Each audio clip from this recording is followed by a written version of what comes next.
Ay guys, ito yung gagawin namin ngayon ni Brad. Ito sa kwarto sa taas, second floor. Continue ako sa pag-i-skim coat ng ceiling tsaka sa wall.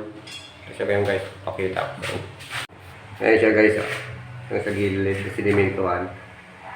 Nilagyan ko muna ng skim coat para kumapit dyan yung gasa.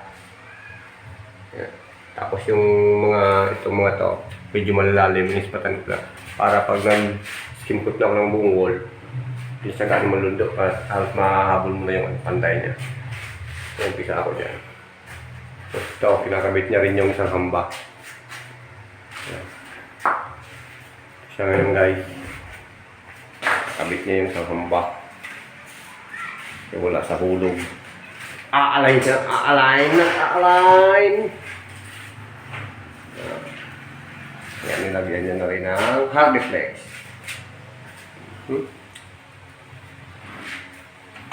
Nililibil niya talaga. Libil na libil yan guys, oh. Ayan yung tubig guys.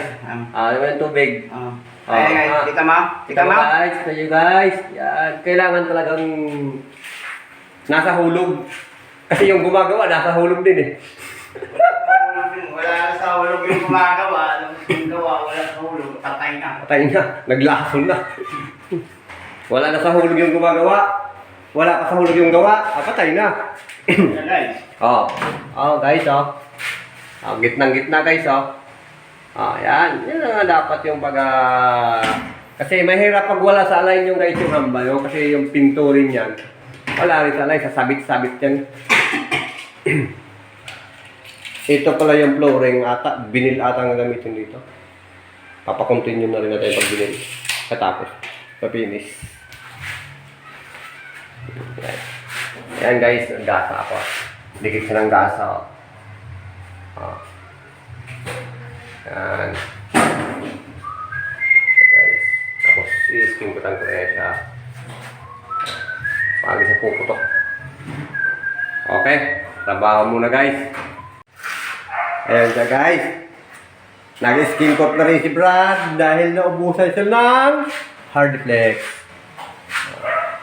Bibili pala tinulang dito. Ayan. Diyan. Wala pa. Taas.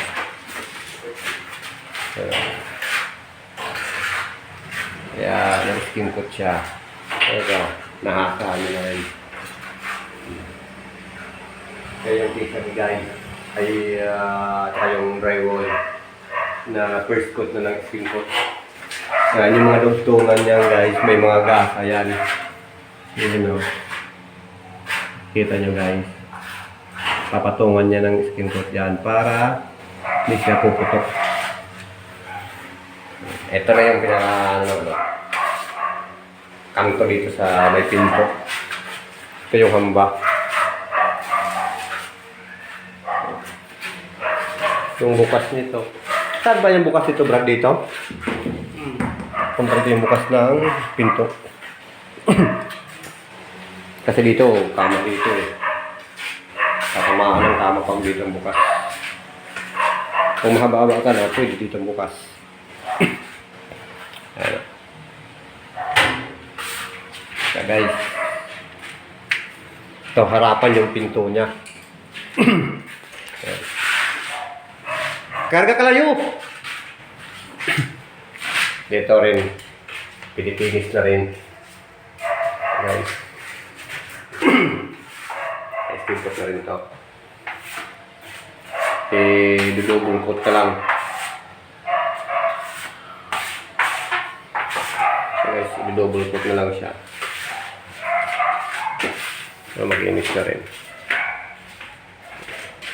Dito. Ito hindi pa ito nakahasa. Tayo nandito. Hindi pa nakahasa yan.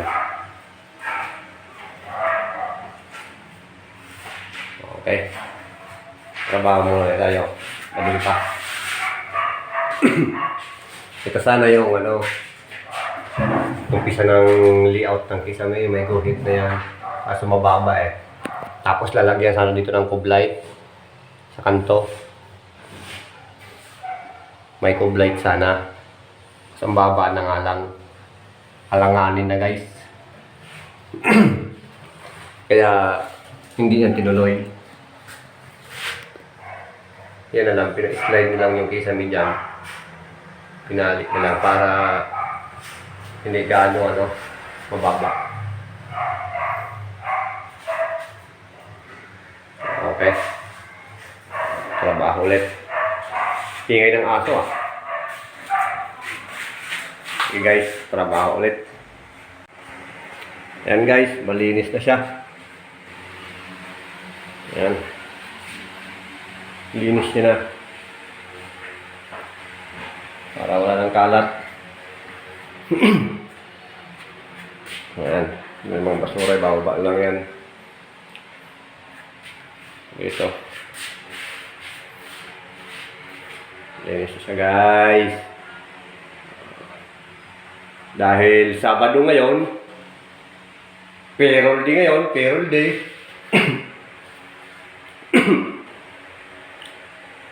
Okay, tayo yung maglilinis ng katawan at uwi pa ng Las Piñas.